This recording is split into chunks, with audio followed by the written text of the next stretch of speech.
Bienvenidos a la clase 4 de Principios de Histología de Conocimiento en Cápsulas, en donde hablaremos acerca del tejido conectivo. Como siempre, les colocamos una lámina de temario para que puedan repasar al final de la clase. En esta lección hablaremos acerca de las generalidades del tejido conectivo, los tipos de tejido conectivo, hablaremos acerca de las distintas fibras que conforman la matriz extracelular, las fibras de colágeno, las fibras reticulares y elásticas, la composición de la matriz extracelular y por último hablaremos un poco acerca de las células fijas y migrantes del tejido conectivo. Primero que nada tenemos que definir qué es el tejido conectivo.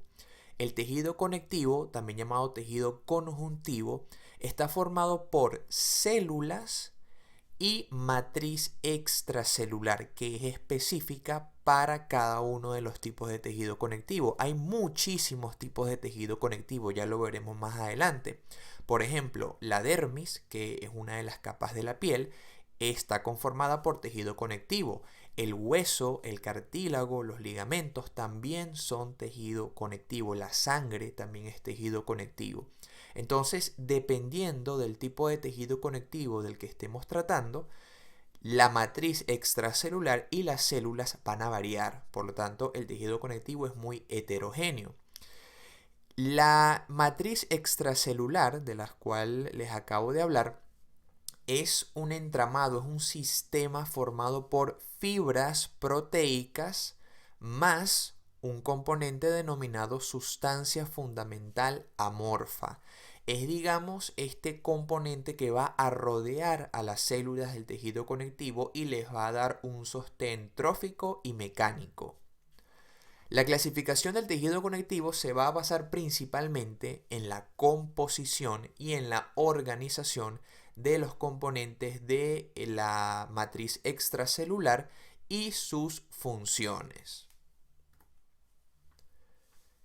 En un principio, durante la vida embrionaria, el tejido conectivo se va a denominar mesénquima, ¿ok? Mesénquima embrionario, que es el que va a originar los diversos tejidos conectivos del organismo.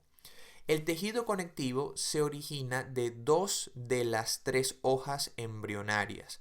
Recuerden que, si han visto embriología, hay tres hojas embrionarias: el ectodermo, el mesodermo y el endodermo. Pues la mayoría del tejido conectivo se va a originar del mesodermo, mientras que solamente el tejido conectivo de la región de la cabeza va a estar originada del ectodermo, específicamente de una región llamada crestas neurales. Cuando estamos hablando de este tejido conectivo primitivo, recuerden, vamos a utilizar el nombre de mesénquima. A partir de este tejido conectivo primitivo, a partir de este mesénquima, es que se van a generar todos los otros tejidos conectivos que van a conformar al final los tejidos, digamos, maduros de la vida adulta. Incluso algunos de estos, digamos que algunas porciones de este mesénquima también pueden conformar otros tipos de tejidos, como por ejemplo el tejido muscular, que veremos en la otra clase. Vamos a clasificar rápidamente al tejido conectivo en el adulto. Tenemos el tejido conectivo laxo. Ya saben que conectivo o conjuntivo es exactamente lo mismo. Entonces tenemos el tejido conjuntivo laxo, que como su nombre indica va a estar compuesto por muchas células y por una matriz extracelular que es bastante laxa, ¿ok? Y que tiene pocas fibras. Mientras que por otro lado tenemos al tejido conjuntivo denso, que a su vez se va a subclasificar en tejido conectivo denso regular, en donde hay una gran cantidad de fibras colágenas, principalmente dispuestas de forma paralela y regular.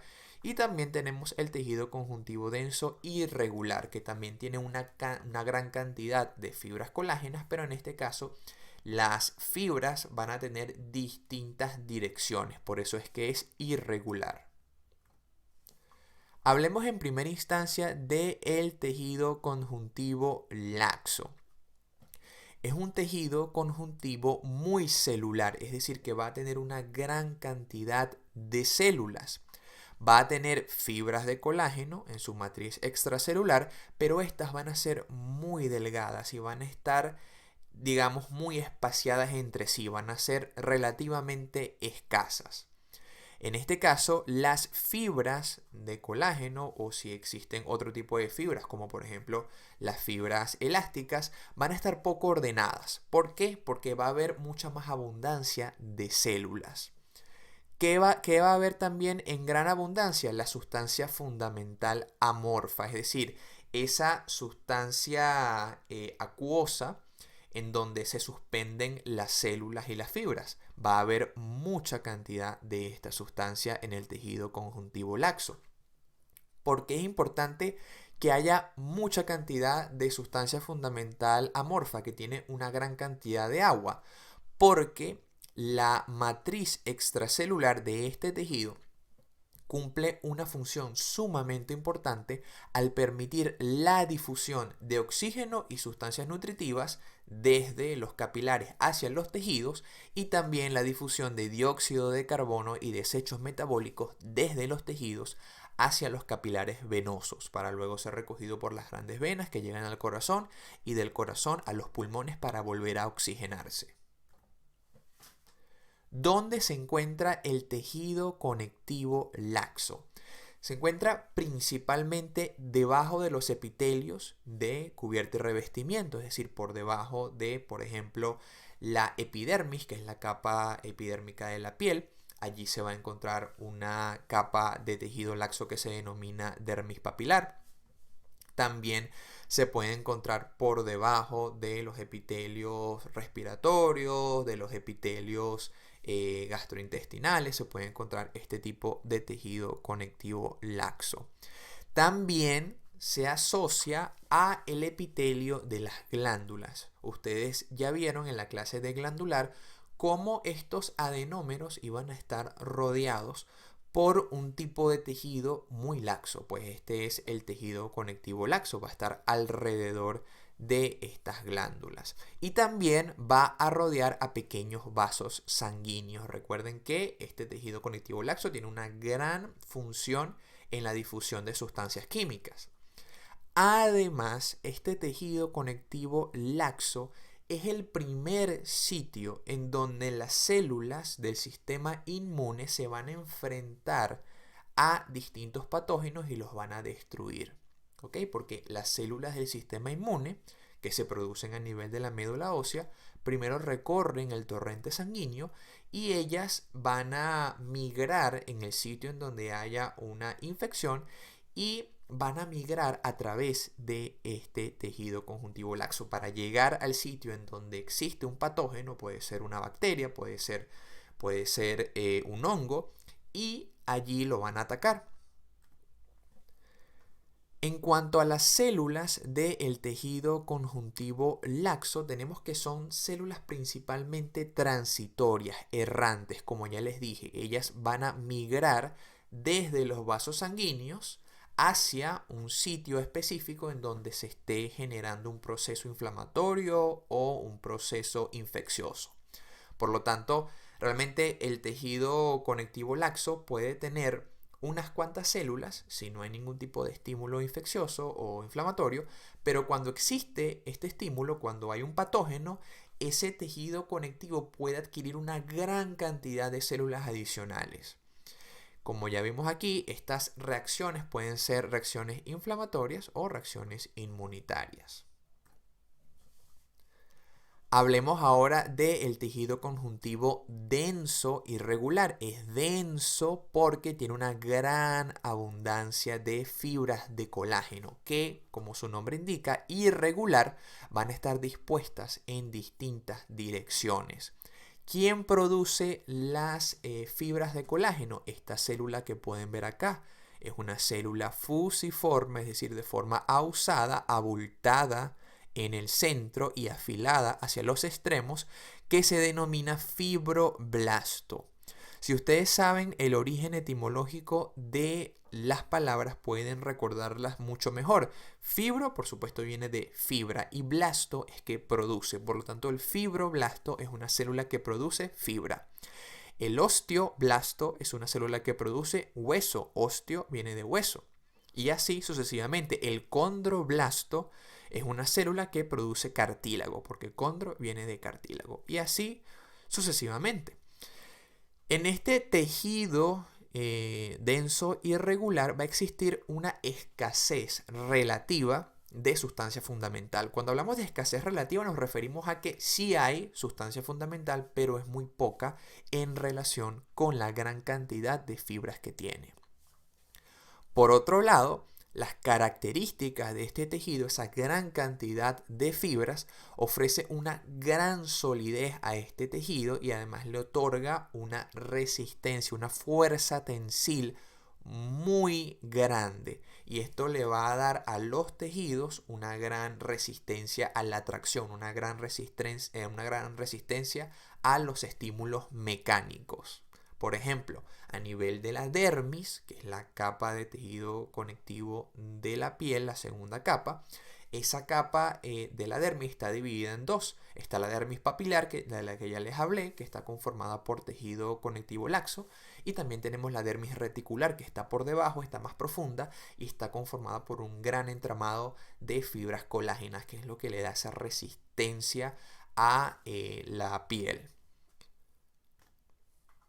¿Dónde se localiza el tejido conectivo denso irregular? Ya les dije, la capa reticular de la dermis y también la capa submucosa de los órganos huecos. ¿Por qué? Porque las vísceras, como el estómago, como los intestinos, como el colon, ellas también van a necesitar una gran resistencia porque estos órganos tienen que llenarse y luego vaciarse de alimentos y necesitan una gran fortaleza para realizar esa tarea. Por lo tanto, también poseen tejido conjuntivo denso y regular.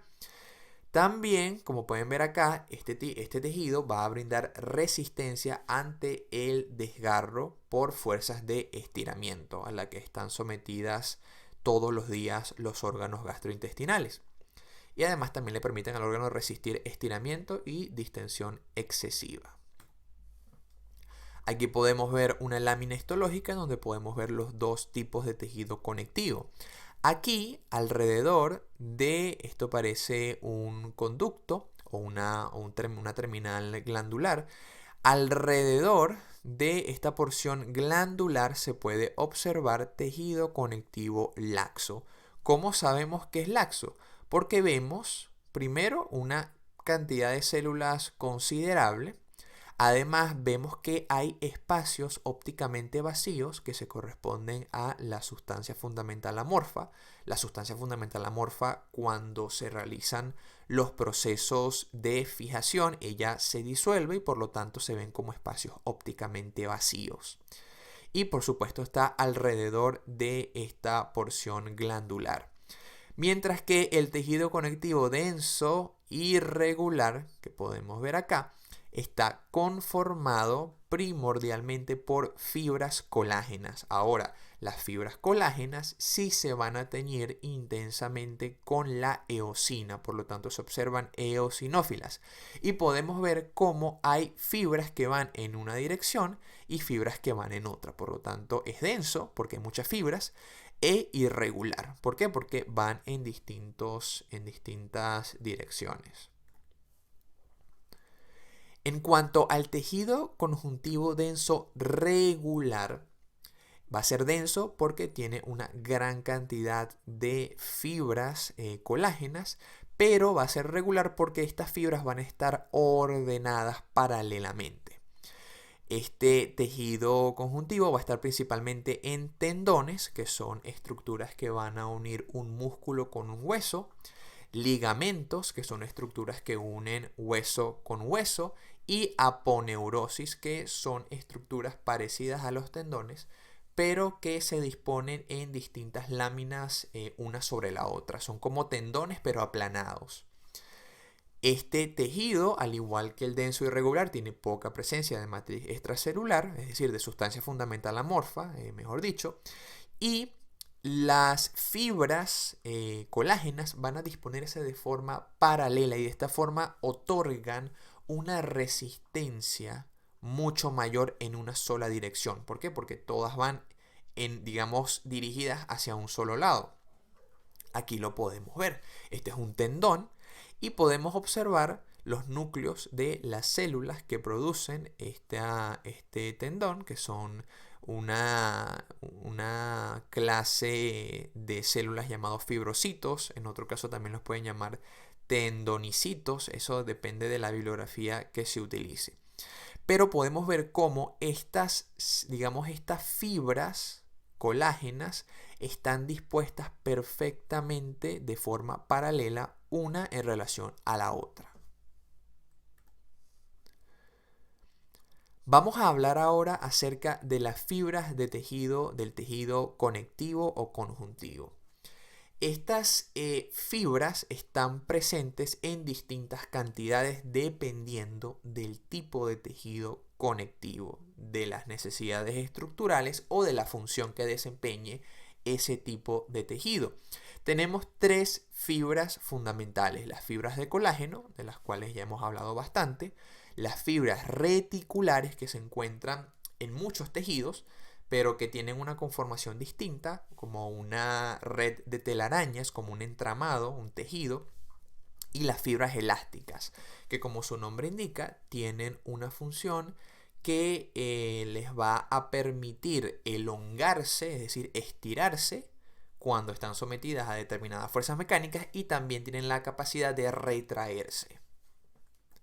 Empezamos con las fibras de colágeno, que son por mucho las más abundantes dentro del tejido conectivo.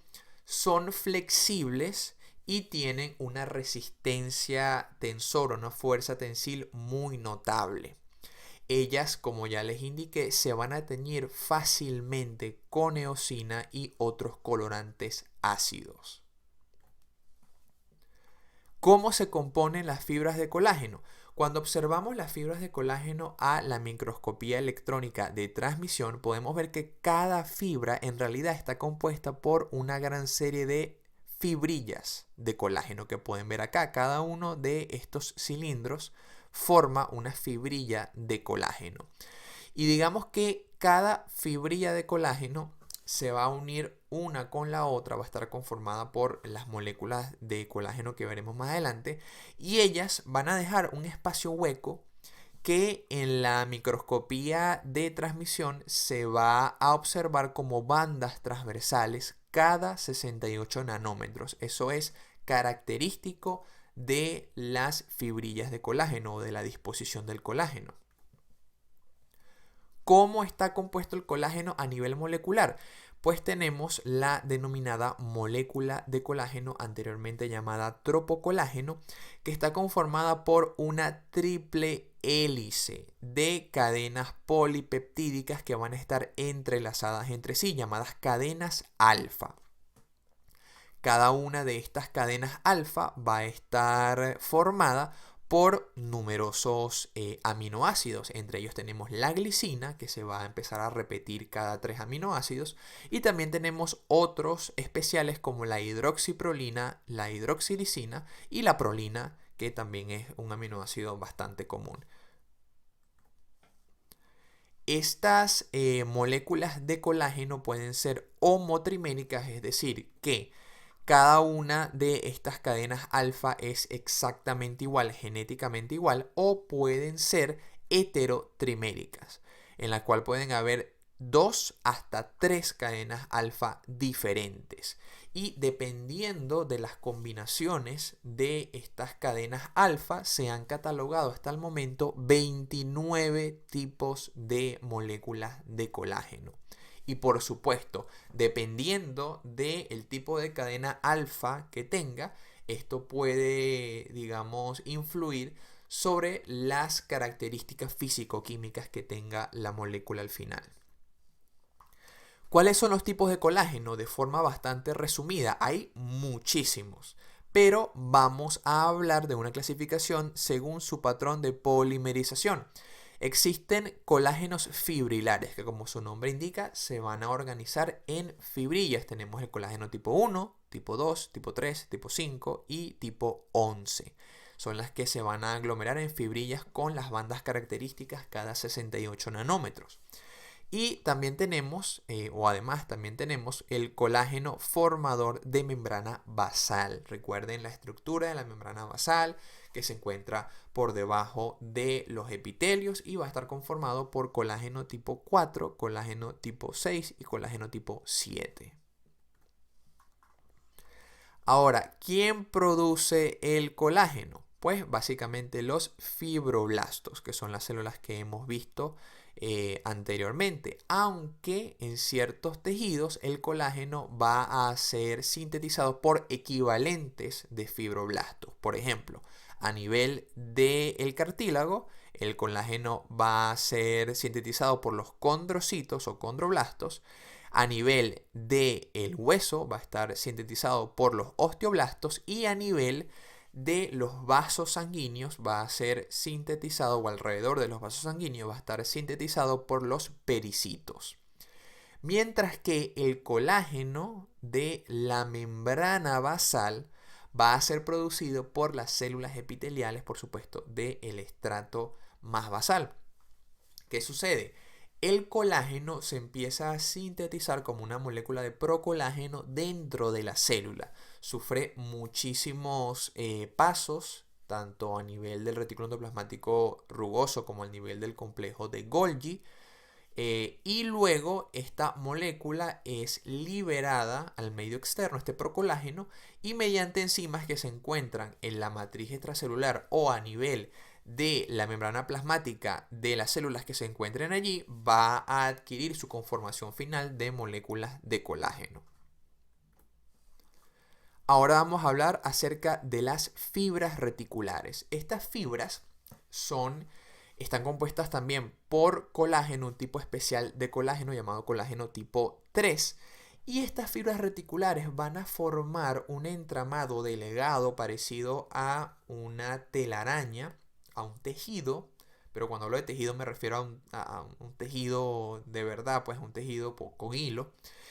Y ellas van a proveer un armazón de sostén estructural para distintos tejidos y componentes celulares y también en distintos órganos. ¿Qué sucede? En la vida embrionaria hay un predominio de fibras reticulares, porque estas fibras, digamos que son las que dan en primera instancia ese armazón un poco más laxo para la migración y la diferenciación celular.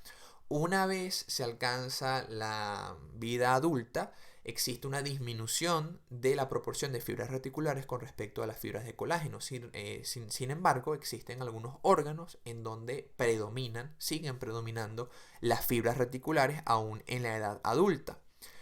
Estas fibras reticulares, este colágeno tipo 3, no se va a organizar para formar, mejor dicho, fibras más gruesas.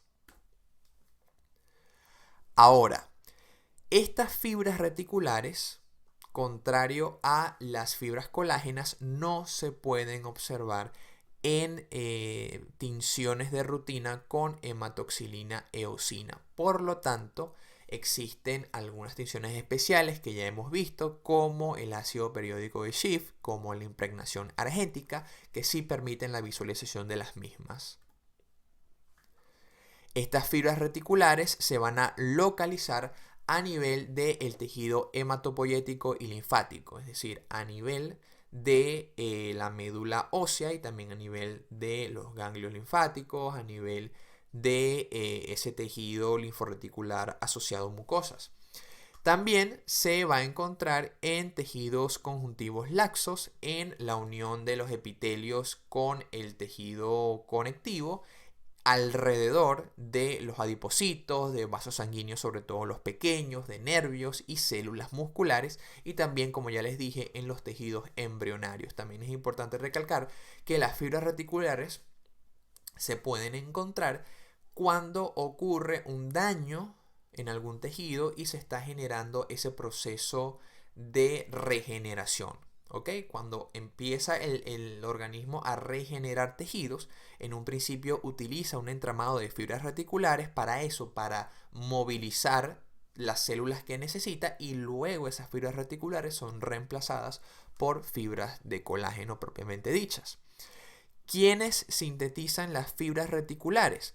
En los tejidos hematopoyéticos y linfáticos lo hace la célula reticular. Es un tipo de célula especial que tiene una forma estrellada. En los demás tipos de tejido lo hace el fibroblasto.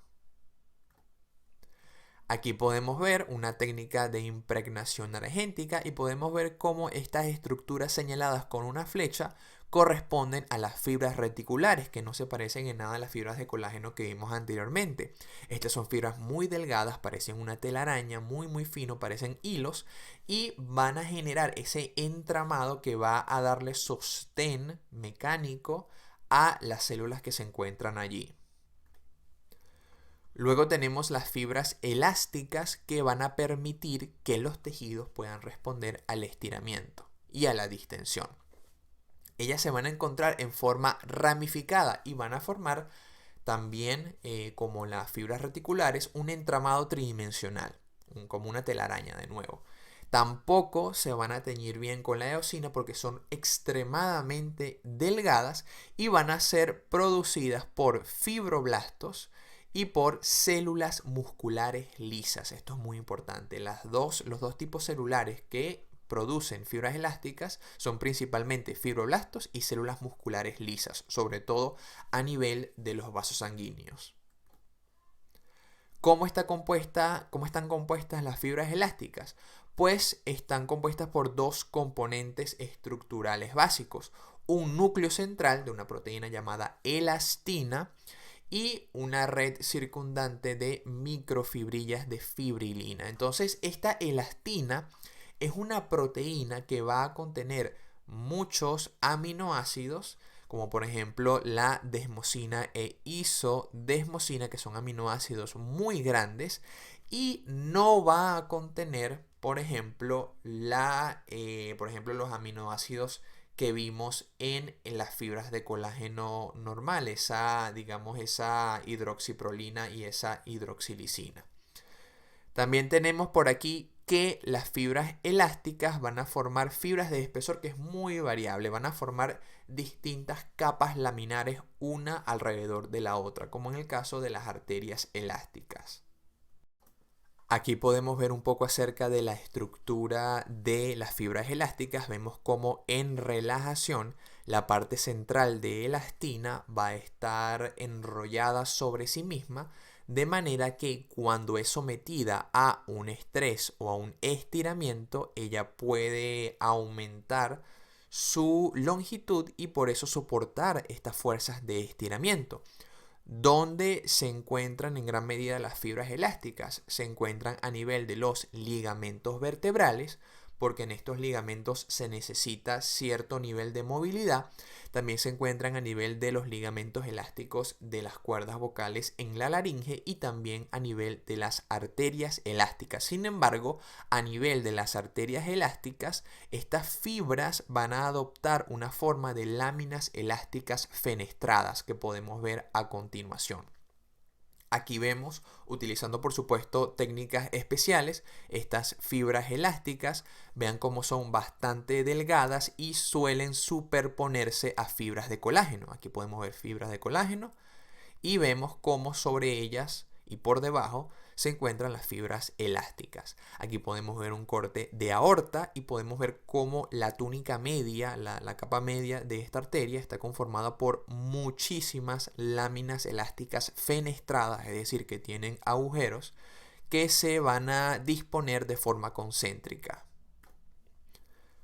Ahora vamos a pasar a hablar de otro componente de la matriz extracelular. La matriz extracelular, como ya saben, está conformada por las fibras que ya hemos visto y por la sustancia fundamental amorfa. Esta sustancia fundamental amorfa que está compuesta en gran medida por agua y por estos tres componentes, glucosaminoglicanos, proteoglicanos y glucoproteínas multiadhesivas, es, digamos, la parte más acuosa de la matriz extracelular. Tiene una consistencia, de nuevo, muy acuosa y permite el movimiento de muchísimas sustancias bioquímicas.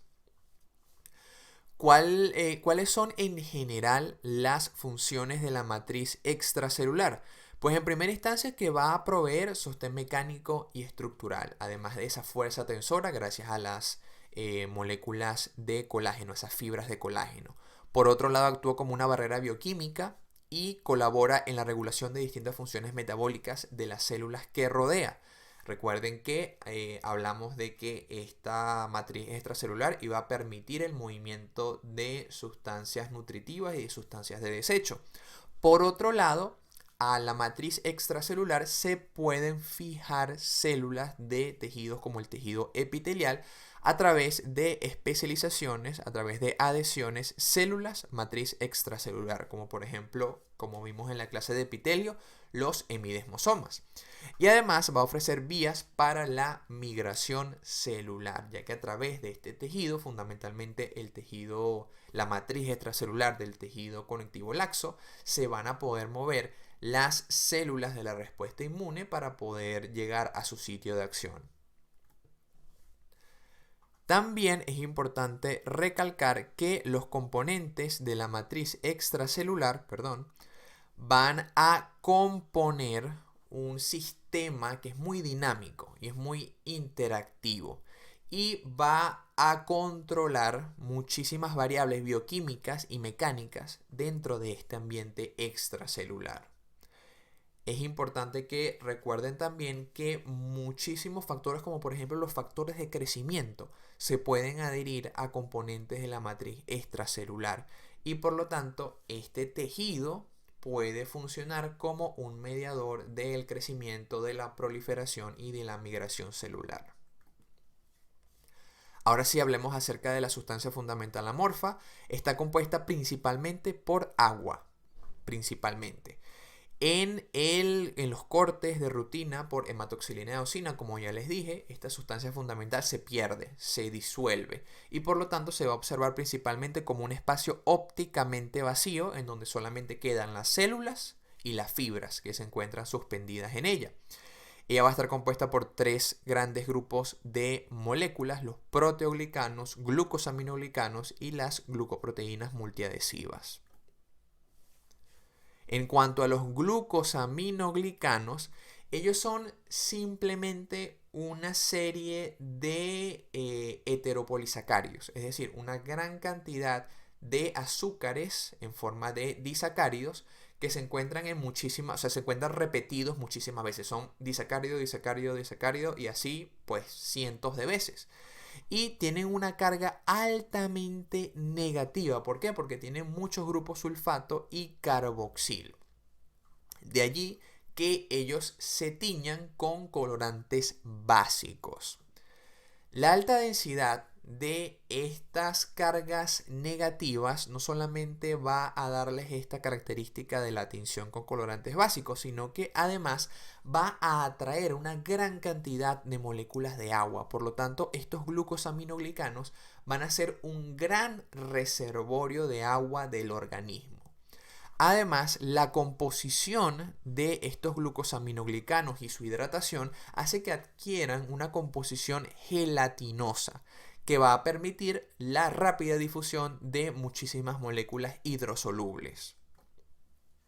Aquí podemos ver los más importantes glucosaminoglicanos. Tenemos el hialuronano, que es el famoso ácido hialurónico. Se encuentra a nivel del líquido sinovial, a nivel del humor vítreo en el ojo y a nivel de la matriz extracelular de prácticamente todos los tejidos conectivos. La función del ácido hialurónico es servir como una sustancia que amortigua el choque, que amortigua los cambios mecánicos, al igual que el condroitinsulfato, que se localiza a nivel del cartílago, como su nombre indica, a nivel del hueso y también a nivel de las válvulas cardíacas. El dermatansulfato, que está, por supuesto, a nivel de la piel, vasos sanguíneos, válvulas cardíacas, también tiene una función, digamos, estructural. Y por último, el queratansulfato, que se encuentra a nivel del hueso, el cartílago y la córnea. También tenemos el heparansulfato, que se va a encontrar a nivel de la lámina basal. y es un componente normal de la superficie celular, sobre todo de las células endoteliales, que son las que revisten los vasos sanguíneos. Y por último tenemos la heparina. La heparina es muy particular porque ella es un anticoagulante. De hecho, es uno de los anticoagulantes más potentes que se generan de forma orgánica y se va a situar a nivel de los gránulos de los mastocitos y basófilos. Ya hablaremos un poco acerca de qué son los mastocitos. Aquí tenemos el ácido hialurónico. Es una molécula muy grande y rígida y se va a sintetizar a partir de enzimas de la superficie celular. ¿Qué es importante? Que el ácido hialurónico no contiene sulfato alguno y no va a formar proteoglicanos, ¿ok? Sin embargo, a través de una serie de proteínas de enlace, proteínas, digamos, de conexión, los proteoglicanos se unen al ácido hialurónico y van a formar unas macromoléculas gigantescas que se van a llamar aglomeraciones o agregados de proteoglicanos. Aquí lo podemos ver. Aquí tenemos al ácido hialurónico, que es este esqueleto central, y aquí vemos cada uno de los proteoglicanos que se van adhiriendo. Claro, imagínense, el ácido hialurónico ya atrae agua, pero si a eso le agregamos que se le van a unir muchísimos proteoglicanos, esta macromolécula va a absorber, va a retener una grandísima cantidad de agua. Por supuesto, estas macromoléculas van a regular la distribución y el transporte de proteínas plasmáticas. ¿Por qué? Porque tienen muchísimas cargas negativas y por lo tanto pueden modificar el curso y el movimiento de muchísimas moléculas. Luego pasamos a los proteoglicanos, que son estas estructuras que podemos ver acá, que pueden estar ancladas o no al ácido hialurónico. Están conformadas por muchísimos glucosaminoglicanos que están unidos a una proteína central, que es esta que podemos ver acá. Esta que vemos acá, aquí, si hiciéramos un aumento mucho mayor, veríamos proteínas de enlace que hace que los glucosaminoglicanos se unan a esta estructura de proteína central. Y esta proteína que vemos acá es la que va a generar la unión con el ácido hialurónico. ¿Qué es lo que hacen los agregados de proteoglicanos? Amortiguar el choque. Y además tienen una particularidad muy importante para el cartílago, ya que al retener tanta agua, van a permitir que el cartílago sea muy flexible y no se deforme o no sufra daños cuando es sometido a estrés traumático. Por último, vamos a terminar con las células del tejido conectivo. Vamos a hablar en este caso acerca de las células residentes únicamente porque las demás corresponden principalmente a células de la sangre. Entonces tenemos varias células residentes en el tejido conectivo. Tenemos los fibroblastos, macrófagos, adipocitos, mastocitos y células madres adultas. En el grupo de las células errantes son básicamente de nuevo células sanguíneas que no vamos a tocar, como los linfocitos, células plasmáticas o plasmocitos, neutrófilos, basófilos, eosinófilos y monocitos. Son células del sistema inmune. Hablemos en detalle de la célula tan famosa que hemos nombrado muchas veces, que es el fibroblasto. Es la célula principal del tejido conectivo. Ella por sí sola puede sintetizar todos los componentes de la matriz extracelular. Puede sintetizar fibras de colágeno, puede sintetizar fibras elásticas reticulares, puede sintetizar estos hidratos de carbono para formar estos proteoglicanos o agregados de proteoglicanos. Básicamente todo lo puede hacer esta célula. Como pueden ver acá, tiene una forma ausada o fusiforme, un núcleo que es ovalado, eucromático, porque esta es una célula metabólicamente activa que necesita estar sintetizando, de manera muy continua todos estos componentes. Su citoplasma es eosinófilo, forma fusiforme, y en cuanto a sus organelas, es decir, la parte ultraestructural, tiene una predominancia de retículo endoplasmático rugoso y aparato de Golgi. Luego tenemos los macrófagos, que son células también del sistema inmune, pero que pueden estar presentes en estos tejidos de forma continuada y que su principal función es la fagocitosis. Es decir, ellos cuando ven un patógeno o un antígeno, ellos lo que van a hacer es engullirlo, ¿ok? Comérselo en términos sencillos.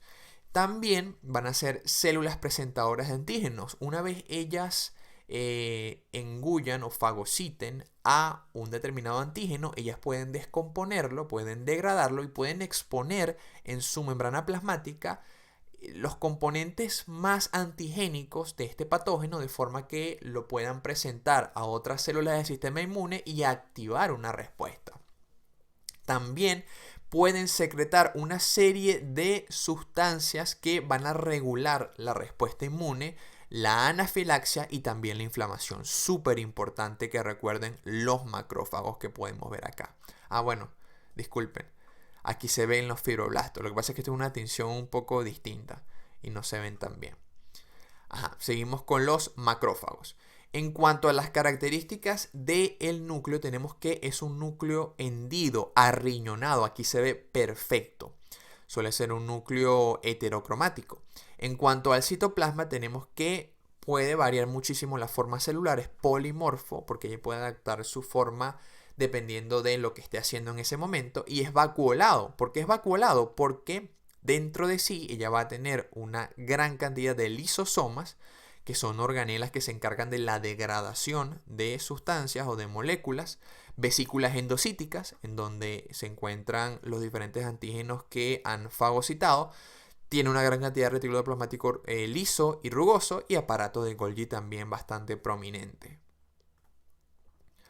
Luego tenemos el mastocito, que es una célula bastante particular. Es difícil verla en los cortes histológicos porque cuando se tiñe el tejido, cuando se realizan los preparados histológicos, estos gránulos se pierden, y ella normalmente posee una gran cantidad de estos gránulos que pueden ver acá.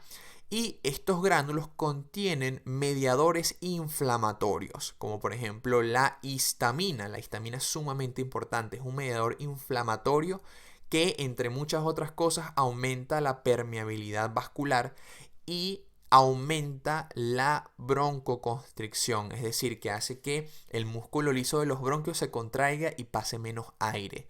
Además que puede desencadenar respuestas cutáneas, respuestas a nivel sistémico, ¿no? Es, digamos, el encargado de esas respuestas alérgicas anafilácticas. También existen otras proteínas como la serina proteasa, el factor quimiotáctico de eosinófilos, que lo que hace es que los eosinófilos se movilicen hacia un determinado lugar, y el factor quimiotáctico de neutrófilos, que hace que los neutrófilos también se muevan hacia un determinado lugar. Y son característicos principalmente de los signos y síntomas relacionados con las alergias. Su núcleo, como pueden ver acá, es esférico. El citoplasma, la forma celular es ovoide, es de gran tamaño y está lleno, lo característico es que está lleno de estos gránulos basófilos. En las organelas tenemos una gran cantidad de retículo endoplasmático rugoso, Golgi y mitocondrias. Y tenemos los adipocitos. ¿Cuál es la función de los adipocitos? Principalmente el almacenamiento de lípidos en forma de triglicéridos y la producción de múltiples hormonas lipídicas, por supuesto. Como pueden ver acá, es una célula con un núcleo bastante aplanado, marginado hacia la periferia, heterocromático, aquí los podemos ver. Todos estos son adipocitos. Lo que pasa es que cuando se producen las técnicas de tinción y fijación, la grasa, esta gran gota de grasa que podemos ver acá, se disuelve. Y lo que se observa es un espacio ópticamente vacío en el centro y luego un halo citoplasmático en donde se puede observar aquí, no sé si lo pueden ver en el video, un pequeño núcleo. En el citoplasma vemos que son células muy grandes, pueden medir entre 100 micras o más. Recuerden que como referencia el eritrocito mide 7.5 micras, entonces imagínense el tamaño de esta célula. Y en las organelas podemos ver esta gota lipídica grande, esto es puro triglicérido. retículo endoplasmático liso abundante, porque por supuesto esta organela está relacionada con la producción de distintos lípidos. Aparato de Golgi pequeño, porque no va a producir muchas proteínas, y también retículo endoplasmático rugoso corto. ¿Por qué? Porque no va a producir muchas proteínas, y al igual que algunos ribosomas libres. Con esto acaba la clase de tejido conectivo. Espero que les haya gustado. Nos vemos en la siguiente.